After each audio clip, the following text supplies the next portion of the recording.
Assalamualaikum warahmatullahi wabarakatuh. Alhamdulillahirabbil alamin. Assalatu wassalamu ala asyrafil anbiya'i wal mursalin wa ala alihi wa ashabihi ajmain. Amma ba'd.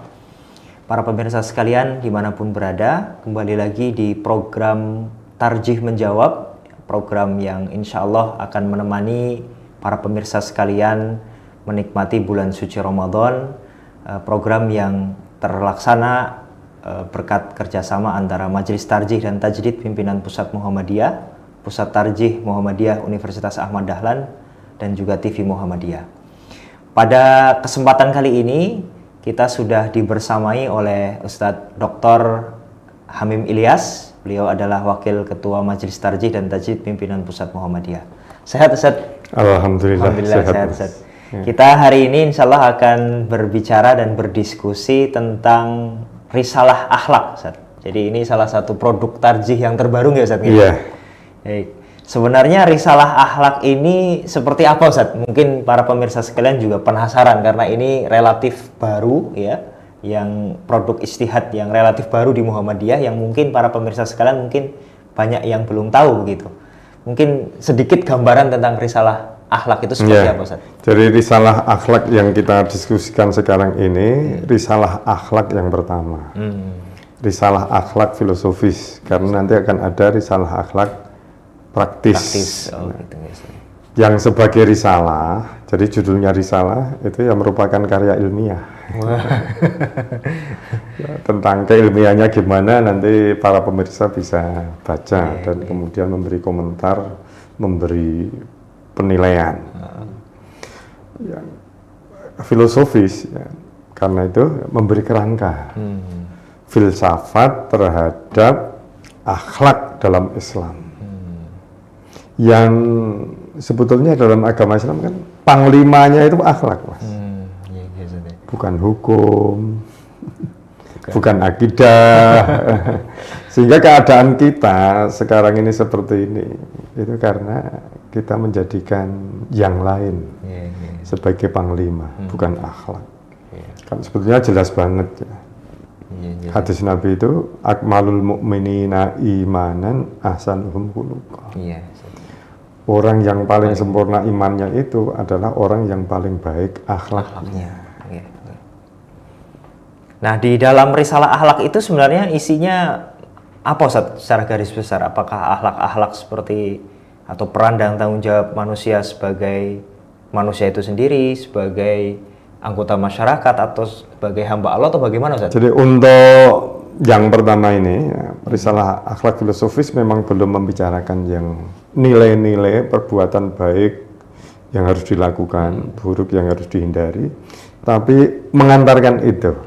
Ketika mengantarkan itu di antara yang dibicarakan memang peran dan tanggung jawab manusia.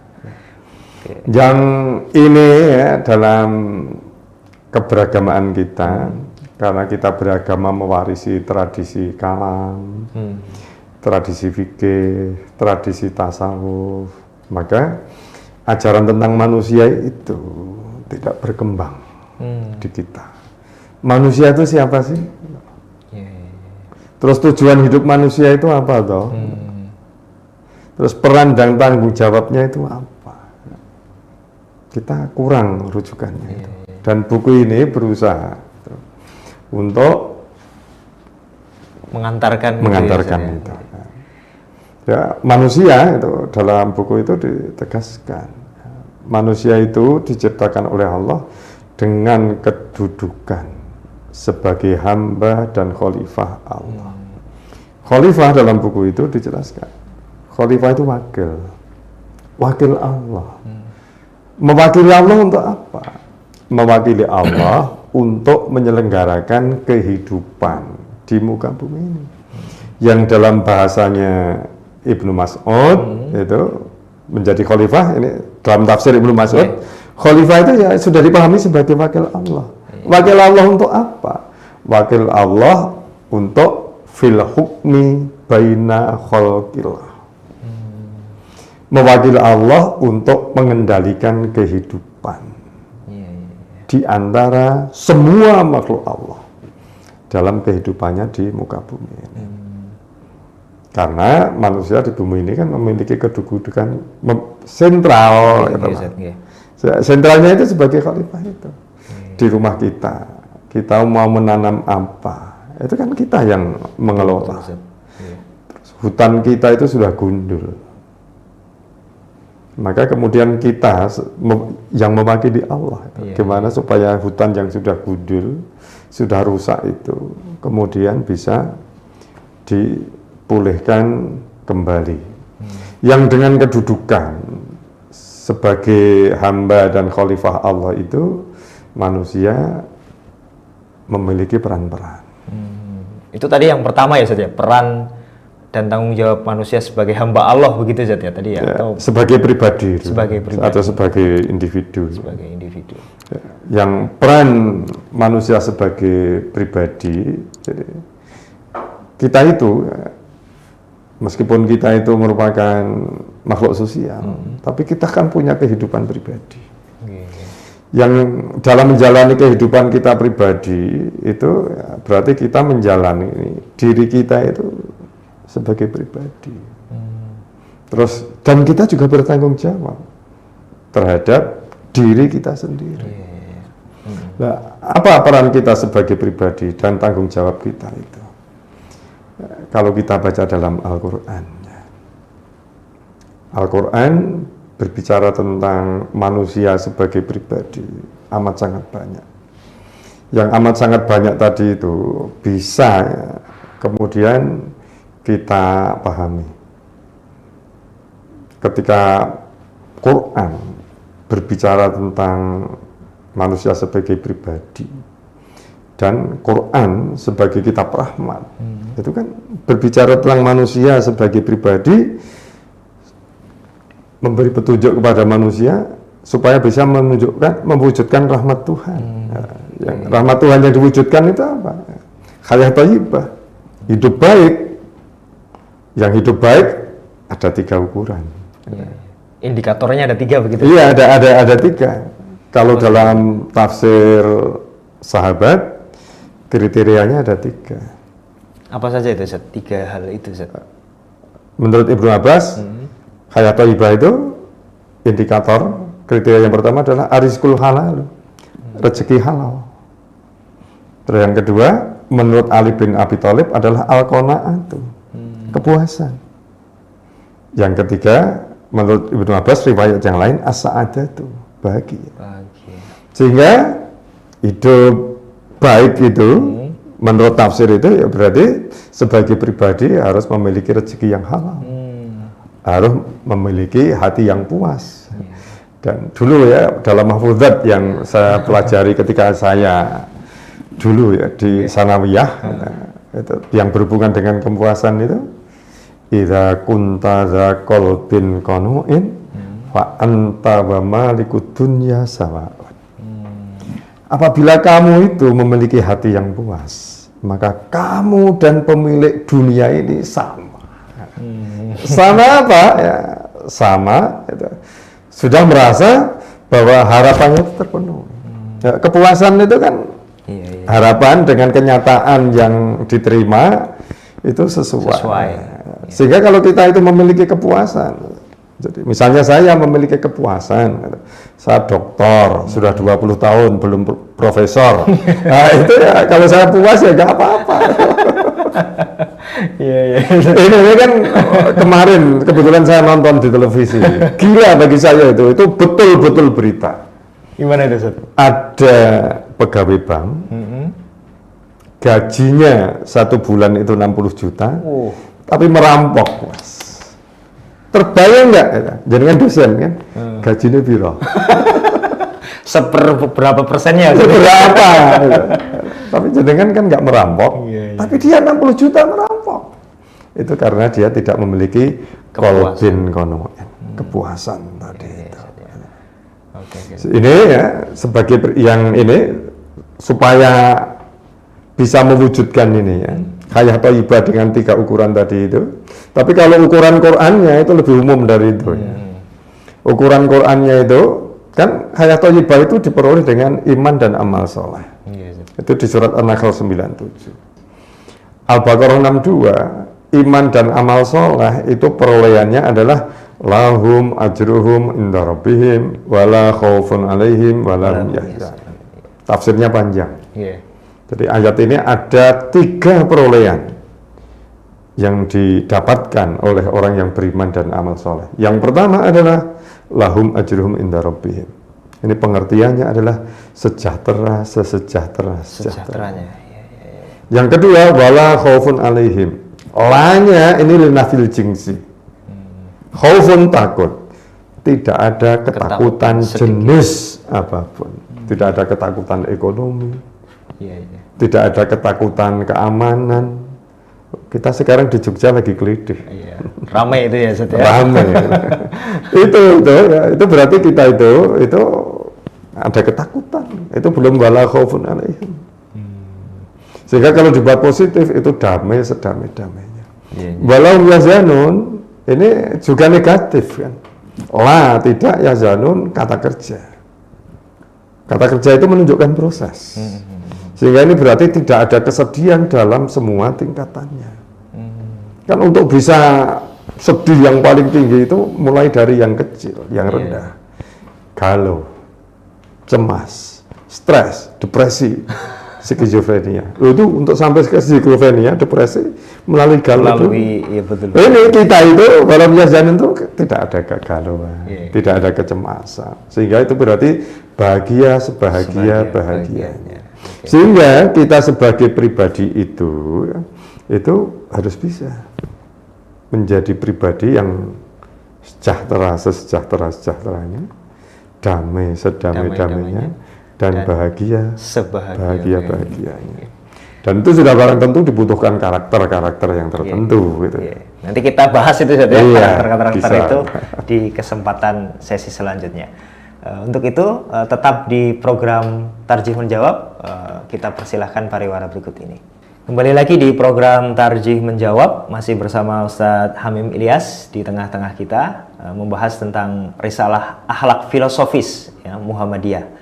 Tadi beliau sudah menjelaskan secara ringkas tentang bagaimana konsep risalah akhlak ini. Kita akan lebih mendalam lagi Ustadz di segmen kedua ini, membahas tentang peran dan tanggung jawab manusia sebagai pribadi, Ustaz. Karena tadi isinya katanya lebih kepada peran dan tanggung jawab gitu. Bagaimana Ustaz kalau peran dan tanggung jawab manusia sebagai pribadi? Sebagai pribadi supaya bisa mewujudkan hayat thayyibah dengan 3 ukuran tadi itu. Kalau kita baca dalam Al-Qur'an, manusia itu harus bisa menjadi pribadi rahmat. Itu ditegaskan dalam surat Ali Imran 159. A'udzubillahi minasyaitonirrajim. Fabima rahmatim minallahi lintalahum. Hanya lantaran rahmat Allah lah kamu itu lemah lembut. Lemah lembutnya pun kemudian ditegaskan. Walau kunta fadhon ghalidhal qalbi lang fadhu min hawlik. Berarti harus memiliki karakter rahmat itu, harus menjadi orang yang lemah lembut. Dan ini tanda mendapatkan rahmat Allah. Sehingga kalau kita tidak lemah lembut, itu berarti belum mendapatkan rahmat Allah. Ini tugas kita semuanya itu mendidik diri kita supaya bisa lemah lembut. Terus kemudian fa'fu anhum, pemaaf, jangan pemarah. Wastaghfir lahum, memohonkan ampunan. Jangan suka melaknat. Kalau Mas, Kak, jenengan Mas, niki, kalau jatuh cinta kira-kira diputus cinta, langsung marah Zat. Marah. Terus kemudian mendoakan apa? Mendoakan yang buruk-buruk. Nah, itu berarti belum pribadi rahmat. Wasyawirhum fil amr, musyawarah, menghargai pendapat orang lain. Wa idza azamta fatawakkal 'ala Allah. Kalau memiliki tekad, itu berarti menggambarkan bahwa pribadi rahmat itu memiliki cita-cita yang tinggi, kemauan yang kuat, disiplin, tidak pantang menyerah. Tapi setelah usaha itu kok nggak berhasil, ya fatawakal Allah, menerima diri. Jangan kemudian galau. Tadi itu Menyalahkan, cemas, gitu. stres, menyalahkan tadi itu. Berusaha untuk menerima diri, kemudian berusaha sambil memperbaiki diri. Terus yang kedua ini Mas, pribadi unggul. Al-Anfal 66, ya 65, 66. Di awal Islam itu pribadi unggul itu satu Muslim mengalahkan 10 orang non Muslim. Kemudian diturunkan standarnya, satu Muslim mengalahkan 2 non Muslim. Jadi mi'atun sabiratun yaghlibu mi'atain. 100 yang tangguh, unggul mengalahkan 200. Kalau dulu dalam perang tanding berhadapan-hadapan, sekarang itu berarti dalam produktivitas. Dimaknai seperti itu ya? Iya, jadi sebagai dosen, orang lain itu menghasilkan artikel di jurnal berapa? Setahun mungkin 1 begitu. Satu. Nah, sebetulnya kalau mengamalkan ayat itu, kita itu menghasilkan 2 artikel. Oke lah, kalau 2 itu terlalu berat, ya 1 aja lah sama dengan mereka. Jangan sampai kemudian terlalu jauh di bawah mereka. Oke, menarik ini. Itu sebagai pribadi. Terus yang ketiga itu pribadinya itu adalah pribadi yang dalam al-qasas itu, supaya kita itu mencari kehidupan dunia, bagian dari itu mencari akhirat, wabtaghi fima ataqallahu darul akhirah wala tansa nasibaka minad dunya. Jadi dalam mendapatkan bagian yang diberikan oleh Allah di akhirat, kita jangan melupakan bagian kita di dunia. Bagian di dunia ini apa? Bahagia. Sehingga ya, sebagai pribadi itu, kita itu menjadi pribadi yang bahagia. Bahagianya apa? Memperoleh kebahagiaannya dengan apa? Kelanjutan ayat itu. Wa ahsin kama ahsanallahu ilaik. Berilakan kebaikan sebagaimana Allah memberikan kebaikan kepadamu. Itu berarti apa? Memberi kebaikan yang terus-menerus. Never ending of ihsan. Never ending process of ihsan. Proses ihsan yang tiada akhirnya. Supaya kita itu bisa memberi manfaat. Dengan memberi manfaat, kita bisa bahagia. Itu sebetulnya hadis Nabi khairun nas anfa'uhum linnas. Itu adalah cara memperoleh kebahagiaan yang diajarkan dalam agama kita. Bukan hedonisme. Menarik sekali Ustaz tadi, never ending of ihsan. Never ending process of ihsan. Proses ihsan, proses berbuat baik yang tiada henti, terus menerus. Menarik sekali Ustaz. Kita lanjutkan di sesi berikutnya insya Allah Ustaz, tetap di program Tarjih Menjawab. Kembali lagi di program Tarjih Menjawab, masih bersama saya dan juga Ustadz Dr. Hamim Ilyas membahas tentang risalah akhlak filosofis. Ustadz, kalau tadi kita berbicara tentang peran dan tanggung jawab manusia sebagai individu, nah, berarti ada tanggung jawab dan peran manusia sebagai bagian dari masyarakat sebenarnya Ustadz. Iya. Kira-kira bagaimana Ustadz peran dan tanggung jawab manusia sebagai masyarakat? Peran dan tanggung jawabnya itu dalam Al-Quran kita bisa baca secara lengkap, itu di Al-Baqarah 142 sampai 150. Kan ayat-ayat itu lengkap berbicara tentang manusia sebagai masyarakat. Ayatnya jelas ya, yang di 143 itu. Wa kadzalika ja'alnakum ummatan wasata. Demikianlah kami jadikan kamu menjadi ummatan wasata. Masyarakat pilihan. Ini bukan perintah, tapi amanat. Jadi umat Islam itu sebagai masyarakat diberi amanat oleh Allah, harus menjadi ummatan wasata. Masyarakat pilihan. Jadi wasata itu rajulun wasatul qaumi. Itu pengertiannya adalah pria pilihan kaumnya. Sehingga ini doktrin umat terpilih dalam Islam. Cuma ini bukan cek kosong. Umat terpilih itu litakunu syuhada ala nas.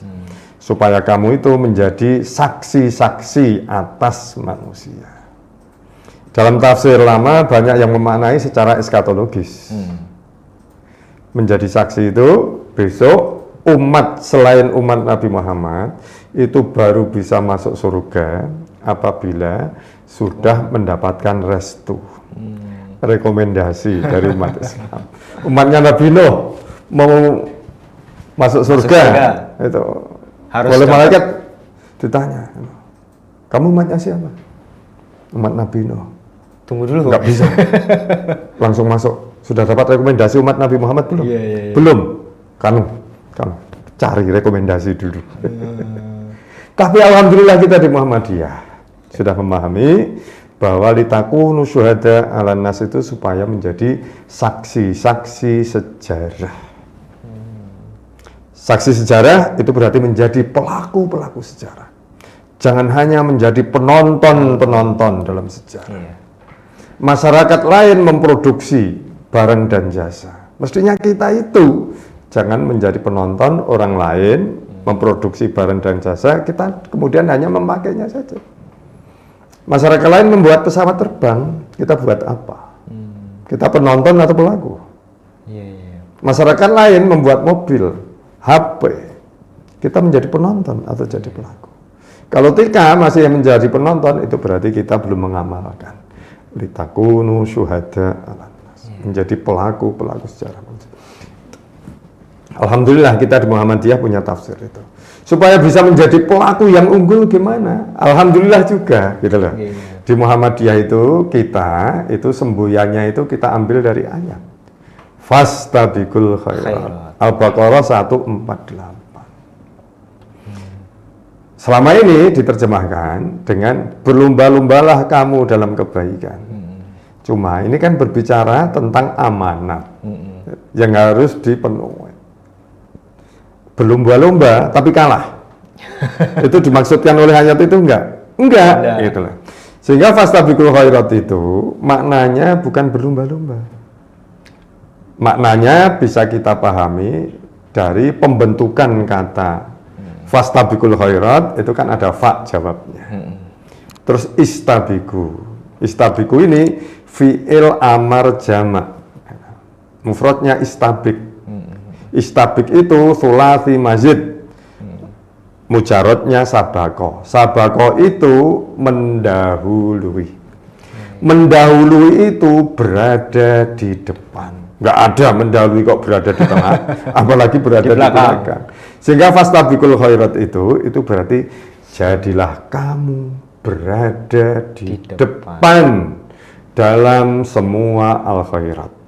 Al-khairat itu adalah an-nafi'at, kebaikan yang bermanfaat. Karena kebaikan yang bermanfaat, maka dalam pengertian yang lain, Raghib Al-Asbahani, al-khair itu adalah ma yarghabu fihil kull. Kebaikan yang disenangi oleh semua orang. Sehingga kita umat Islam, tidak hanya Muhammadiyah saja dulu, itu menjadi umatan wasato, itu harus berada di depan dalam semua kebaikan. Di tengah saja nggak boleh, apalagi berada di belakang. Jadi semboyannya selalu terdepan begitu ya? Iya, ini namanya etos avant-garde. Berada di depan. Berada di depan, betul. Jangan hanya sepeda motor merek itu. Tapi umat Islam itu seharusnya avant-garde. Berada di depan dalam semua kebaikan. Baik, terima kasih Ustadz Hamim karena waktu juga yang harus memisahkan kita, Ustadz. Sekali lagi terima kasih kepada Ustadz Hamim Ilyas, para pemirsa sekalian. Karena waktu juga yang harus memisahkan kita, kita cukupkan edisi Tarjih Menjawab pada kesempatan kali ini dengan tema Risalah Akhlak Filosofis dengan narasumber Ustadz Hamim Ilyas. Kami mewakili kru yang bertugas, mohon undur diri. Kurang lebihnya mohon maaf. Assalamualaikum warahmatullahi wabarakatuh. Waalaikumsalam warahmatullahi wabarakatuh.